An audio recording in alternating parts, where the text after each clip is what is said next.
আসসালামু আলাইকুম। আশা করি সকলে ভালো আছেন। তো আজকে রমজান মাসের 30 তারিখ। তো আগামীকাল পবিত্র ঈদুল ফিতর। তো সকলকে ঈদের শুভেচ্ছা জানাই, ঈদ মোবারক।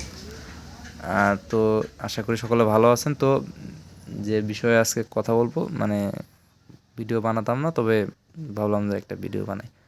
তো যে আমরা যারা মফস্বল বা গ্রাম অঞ্চলে বসবাস করে থাকি, আমরা বিভিন্ন জায়গায় প্রতিষ্ঠানে পড়াশোনা করি, স্কুল কলেজ বা বিভিন্ন মাদ্রাসা লেভেল। তো আমাদের পড়াশোনা করাটা কতটুকু যৌক্তিক বা আমাদের ফাউন্ডেশনটা কীরকম, সেটা নিয়ে কিছু কথা বলো। যেহেতু আমি খুব ভালো মানের প্রতিষ্ঠানে পড়ার আল্লাহ পাক সুযোগ দেয়নি, নিম্নমানের প্রতিষ্ঠানে পড়ার সুযোগ হয়েছে, তো সেই ক্ষেত্রে সেই আলোকেই বলতেছি। তো কি বলবো, আমি যে প্রতিষ্ঠান পড়েছি সেই প্রতিষ্ঠানগুলোতে আমার পজিশন সবসময় টপ লেভেলে থাকতো। মানে আমি তো মাদ্রাসা ব্যাকগ্রাউন্ডে ছিলাম, দাখিল পর্যন্ত পড়েছি, তো সেখানেও আমার রুল সবসময় এক থাকতো। এবং কলেজে ওইভাবে রুল স্পেসিফিক না হলেও মোটামুটি টপ 10-এর মধ্যে আমার পজিশন থাকতো। এবং ডিগ্রি যে থার্ড ইয়ারের রেজাল্ট হলো, কনসোল রেজাল্ট, তো সেই সেখানে আমার মনে হয় 1 বা 2-এর মধ্যে ছিল, মানে টপ 1 কি 2, এর বাইরে যাবে না। তো ব্যাচেলার ওইখানে শেষ হলো। তো কলেজ প্রতিষ্ঠানের নাম আমি বলতেছি না।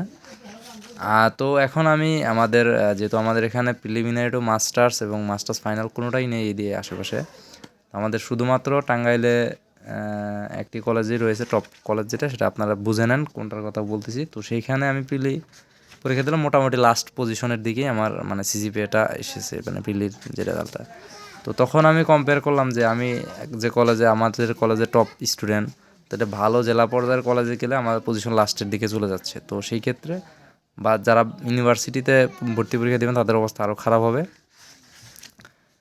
আমাদের যে আমরা নিম্নমানের প্রতিষ্ঠানে পড়েছি, আমাদের ফাউন্ডেশন বা পড়াশোনার স্ট্রাকচারটাই দুর্বল প্রকৃতির। তো সেই ক্ষেত্রে এই সমস্ত প্রতিষ্ঠানের পরেও অনেকে ভালো করেছে, সেটা খুবই রেয়ার, বা খুবই খুবই রেয়ার। অনেক বছর পর 2-1 জন হয়তো ভালো জায়গায় চান্স পেয়েছে, ভালো বিশ্ববিদ্যালয়। তো সেটা বলে লাভ নেই, কারণ আমি আপনাকে বলবো যে এনডিসি থেকে প্রতি বছর 400 বুয়েটে যায়, 400-র মতো। আর মেডিকেল আছে, অন্যান্য বিশ্ববিদ্যালয়ে যায়, ম্যাক্সিমামই চান্স পায় এনডিসি থেকে। ম্যাক্সিমাম লোকই পাবলিক বিশ্ববিদ্যালয়ে চান্স পায়। তো আমি যে কলেজে পড়েছি সেখান থেকে বড় জোর 1-2 জন চান্স পেয়েছে, বা প্রতি বছর পায় না।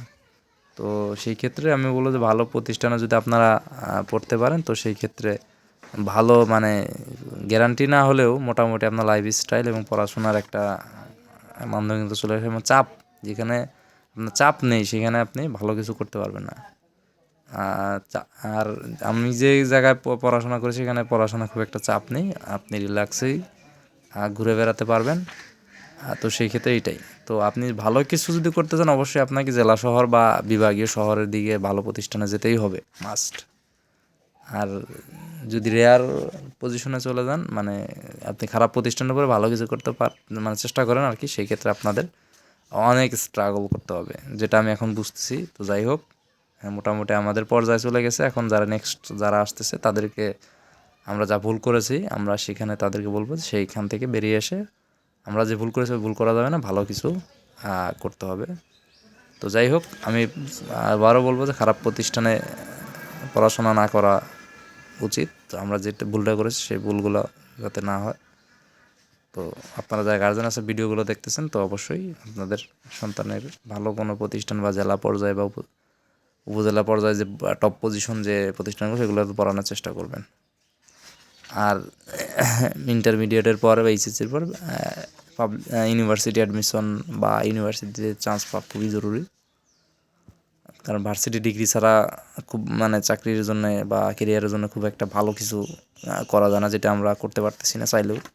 যাই হোক, আবারও সবাইকে ঈদের শুভেচ্ছা জানাচ্ছি। কালকে যেহেতু ঈদ, সবাইকে ভালো থাকেন, সুস্থ থাকেন, ঈদ ভালোভাবে সকলের কাটুক, এটুকু কামনা করি। আল্লাহ হাফেজ।